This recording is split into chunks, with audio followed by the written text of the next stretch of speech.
It's a pleasure to be here, everybody. My name is Steve Chan, and coincidentally, Michael mentioned that it's President Trump is the 45th president of the United States, and he's running in District 45. Well, I'm running for state senate in District 17, and my daughter's favorite player in baseball is Keith Hernandez, New York Mets, number 17.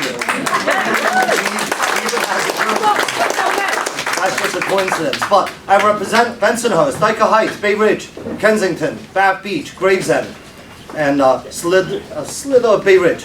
I stand here before you today not as a politician. I'm here as your neighbor. I'm here as a friend. I'm here as somebody who loves America. I love America so much that I served in the United States Marine Corps for 6 years.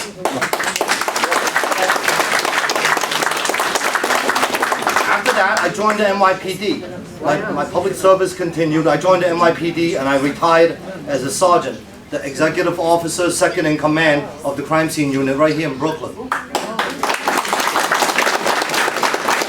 also served 10 years in our school's PTAs, student leadership teams. I was the Title I chairperson over in PS 112. I oversaw the spending of millions of dollars over 6 years of federal funds. And you know what?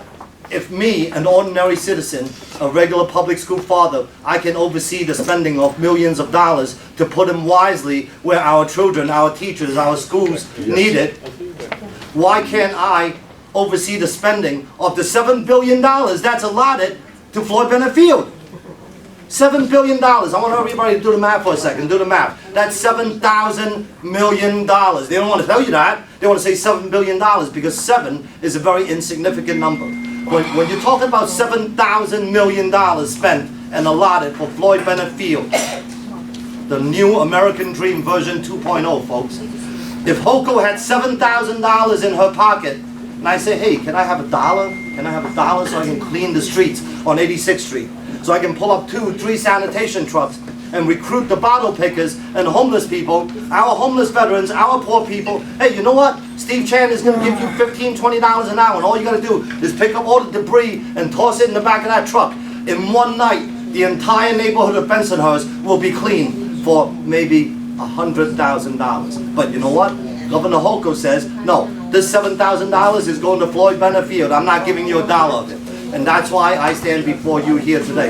Everybody lately in the last 5 years, somebody came along, Carl Heastie, and said, hey, you know what, it's a great idea to let all the bad guys out of jail. So let's let them out of jail. And now, these are career criminals that become homeless. And now they want to build homeless shelters in our backyards, in our bedrooms, to house these. As a cop of 27 years, I know how much damage 5 of these criminals can wreak on a neighborhood. And when we round up those 5 guys, the neighborhood stays quiet for the next 3-4 months because they're in jail. We're talking about 150, 200 of these people in each one of these homeless shelters. Do they need help? Yes, they do. Do they have to put them in our backyards? No, they don't. Rikers Island is half empty from them, 75% empty actually, from letting them out of jail all these years. It's very easy to convert those jail cells into single-room occupancies and have bus service, bus them out. And that's what we can do. There's no community over there to complain about them. We don't have to have kids walk by them going to school, and our ladies and our gentlemen, our older folks. So I want you to remember these words for a few minutes. The last thing I want you to do is vote for me. The last thing I want you to do is vote for me. So just remember those 2 words for a second.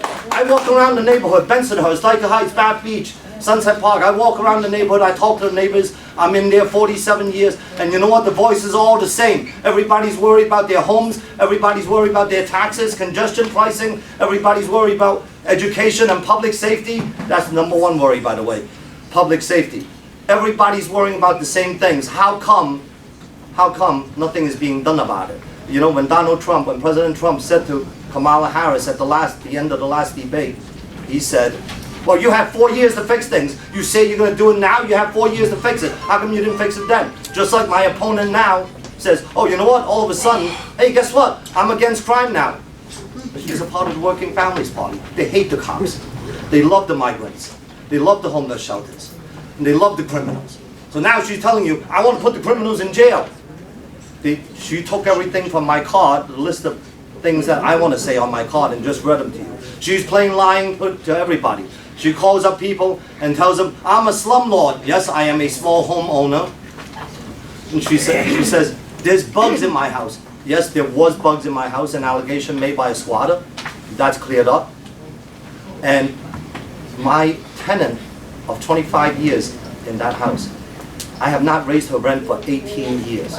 Why? Because I know she's 77 years old, she's living on Social Security, I can raise her rent, it's an extra $100 in my pocket, but to her, that's a difference of eating or not eating. And that's why I have not raised her rent in 18 years. And why do I? And that's why, ladies and gentlemen, Steve Chan is not a politician. That's why Steve Chan is a gentleman, a patriot. I know you don't like me to embarrass you, but that's my job as chairman. U.S. Marine, 27 years NYPD, side by side with me. So a lot of people will give speeches, but how many people have actually stood up for this beautiful flag?